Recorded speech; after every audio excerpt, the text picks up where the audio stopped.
Bonjour, je suis Jérôme Effred de Ludodida, je suis professeur des écoles. Ma mission, ton plaisir d'apprendre. Aujourd'hui, je te présente les contours du projet Expo Poétique ainsi que les 9 fables associées.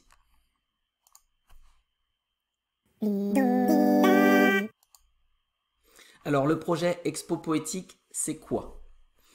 L'idée, c'est de présenter des poésies dans un lieu, un peu comme des tableaux dans un musée, à savoir on va avoir quelques enfants qui vont réciter une poésie quelque part, et puis un petit peu plus loin, d'autres enfants vont réciter une autre poésie, etc. comme ça, et on va avoir comme ça 9 tableaux qui vont être disposés dans un lieu. Alors ça peut être un lieu ouvert, comme un lieu fermé, mais dans ce cas-là, il faut qu'il soit vraiment grand. D'où vient l'idée? Eh bien, en allant au Puy du Fou il y a quelques années, j'ai découvert des attractions dans lesquelles il y avait de vraies personnes qui jouaient une scène de manière répétée. C'est-à-dire qu'à chaque fois qu'il y avait des nouveaux spectateurs qui passaient devant elles, de nouveau, elles disaient leur texte. Et donc, partant de cette idée-là, c'est là que j'ai construit l'idée de monter une expo poétique. Comment? Eh bien, j'y ai déjà répondu un petit peu, à savoir, on dispose des petits groupes d'élèves qui vont chacun présenter une poésie à des endroits espacés dans un lieu donné. Pour qui? Ça peut être pour des élèves d'une autre classe, ça peut être pour les parents d'élèves, ou ça peut être aussi pour des partenaires, comme par exemple pour une maison de retraite. On peut se déplacer dans la maison de retraite et dans un lieu donné, aller installer cette exposition poétique. Quoi? C'est-à-dire quelle poésie nous allons mettre en avant sur ce projet-là? Eh bien, nous allons mettre en avant des fables de La Fontaine, ou des fables qui s'y apparentent, parce que c'est des fables qui sont un petit peu universelles en France. La plupart des gens les connaissent, que ce soit les adultes ou les personnes plus âgées. Donc on est sûr de toucher le public facilement. Voilà. Je vais donc maintenant te présenter et te dire les 9 poésies sur lesquelles nous allons travailler. Et puis plus tard, il te faudra en choisir une avec un petit groupe d'élèves pour en construire la présentation. Allez, c'est parti. Ah, ici nous avons une carte mentale des 9 poésies. Tu verras que chaque poésie est associée à une petite image, à chaque fois en bas à droite. Et donc, une fois que tu as regardé la vidéo complète, tu peux te remémorer facilement les 9 fables d'un coup d'œil en regardant cette carte mentale. Je te la remettrai à la fin de la vidéo. Fable 1. Le corbeau et le renard. Maître Corbeau, sur un arbre perché, tenait en son bec un fromage. Maître Renard, par l'odeur alléchée, lui tint à peu près ce langage. « Eh, bonjour, monsieur du Corbeau. Que vous êtes joli, que vous me semblez beau. Sans mentir, si votre ramage se rapporte à votre plumage, vous êtes le phénix des hôtes de ces bois. » À ces mots, le corbeau ne se sent pas de joie, et pour montrer sa belle voix, il ouvre un large bec, laisse tomber sa proie.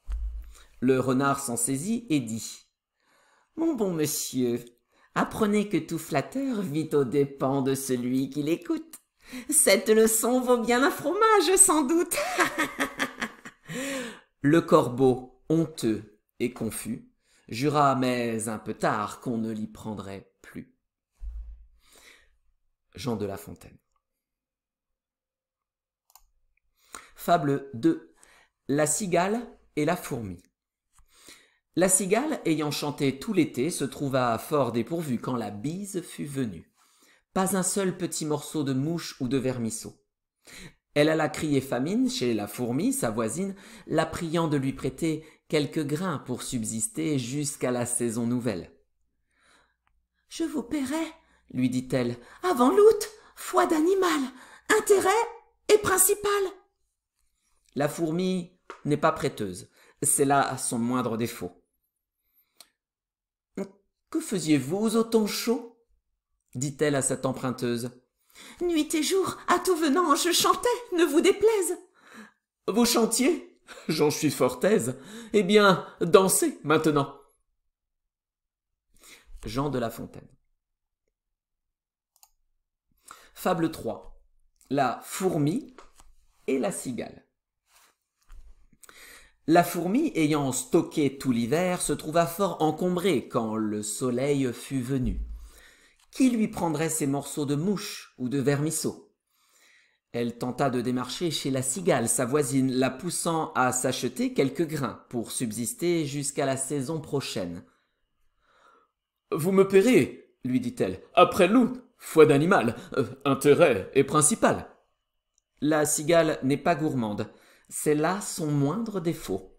« Que faisiez-vous au temps froid ?» dit-elle à cette amasseuse.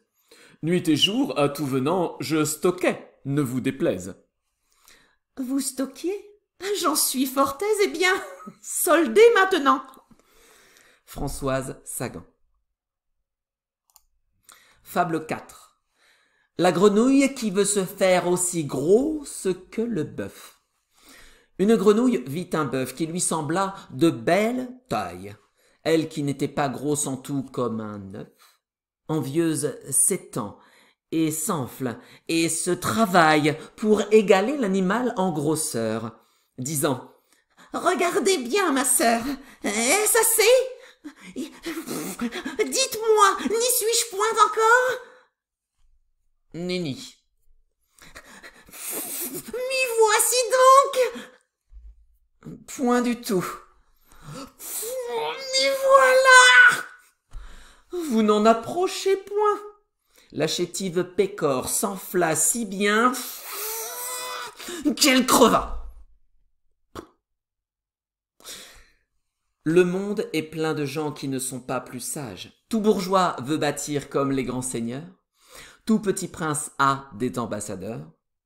Tout marquis veut avoir des pages. Jean de La Fontaine. Fable 5. Le loup et l'agneau. La raison du plus fort est toujours la meilleure, nous l'allons montrer tout à l'heure. Un agneau se désaltérait dans le courant d'une onde pure. Un loup survient à jeun qui cherchait aventure, et que la faim en ces lieux attirait. « Qui te rend si hardi de troubler mon breuvage ?» dit cet animal plein de rage. « Tu seras châtié de ta témérité. »« Sire, répond l'agneau, que votre majesté ne se mette pas en colère, mais plutôt qu'elle considère que je me vas désaltérant dans le courant plus de 20 pas au-dessous d'elle, et que par conséquent, en aucune façon, je ne puis troubler sa boisson. »« Tu la troubles, reprit cette bête cruelle, et je sais que de moi tu médis l'an passé. »« Comment l'aurais-je fait si je n'étais pas né ?» reprit l'agneau. « Je tête encore ma mère. » Si ce n'est toi, c'est donc ton frère. Je n'en ai point. C'est donc quelqu'un des tiens, car vous ne m'épargnez guère, vous, vos bergers et vos chiens. On me l'a dit, il faut que je me venge. Là-dessus, au fond des forêts, le loup l'emporte et puis le mange, sans autre forme de procès. Jean de La Fontaine. Fable 6. Le petit poisson et le pêcheur. Petit poisson deviendra grand pourvu que Dieu lui prête vie. Mais le lâcher en attendant, je tiens pour moi que c'est folie, car de le rattraper, il n'est pas trop certain. Un carpeau qui n'était encore que fretin fut pris par un pêcheur au bord d'une rivière. « Tout fait nombre, dit l'homme en voyant son butin. Voilà commencement de chair et de festin. Mettons-le en notre gibecière. » Le pauvre Carpillon lui dit dans sa manière. « Que ferez-vous de moi? Je ne saurais fournir au plus qu'une demi-bouchée.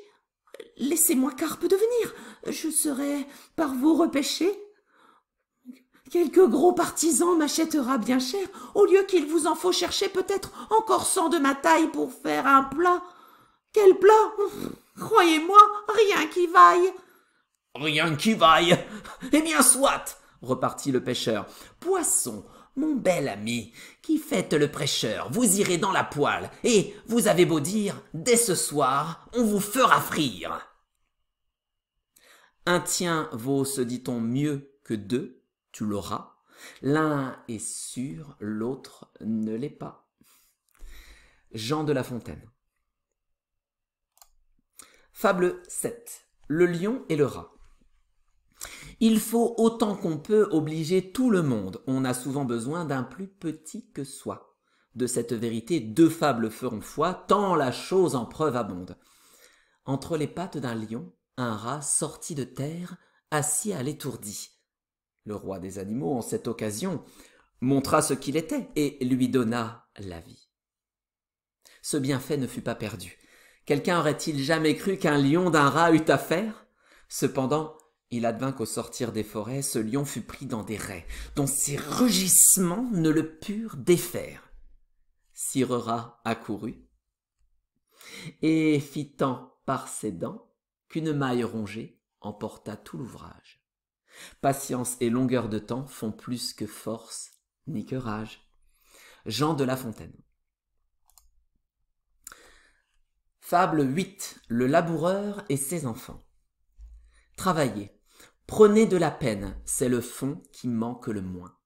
Un riche laboureur, sentant sa mort prochaine, fit venir ses enfants, leur parla sans témoin.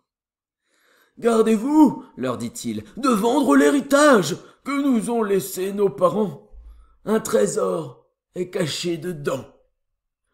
Je ne sais pas l'endroit, mais un peu de courage vous le fera trouver. Vous en viendrez à bout. Remuez votre champ dès qu'on aura fait loup. Creusez, fouillez, bêchez. Ne laissez nulle place où la main ne passe et repasse. » Le père mort, les fils vous retournent le champ, de ça, de là, partout. Si bien qu'au bout de l'an, il en rapporta davantage. D'argent point de cachet, mais le père fut sage de leur montrer avant sa mort que le travail est un trésor. Jean de La Fontaine. Fable 9. Le chêne et le roseau. Le chêne un jour dit au roseau: « Vous avez bien sujet d'accuser la nature. Un roitelet, pour vous, est un pesant fardeau.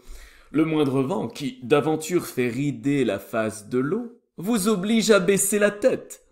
Cependant que mon front, au Caucase, pareil, non content d'arrêter les rayons du soleil, brave l'effort de la tempête.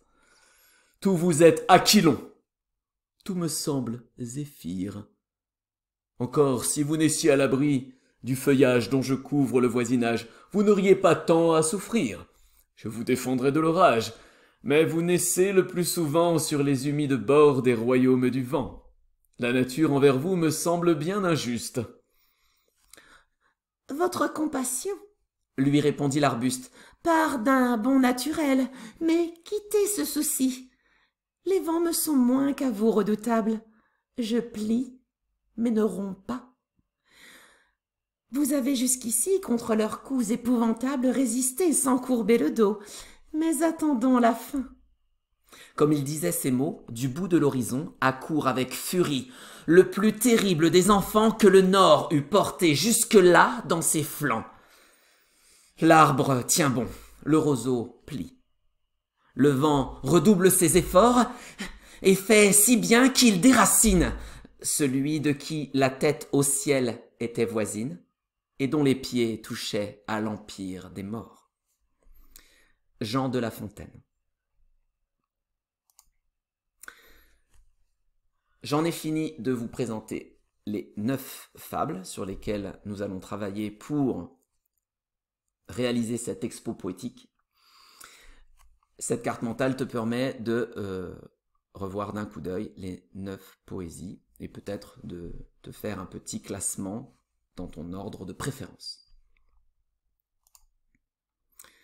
J'en ai terminé avec cette vidéo et maintenant, à toi de jouer!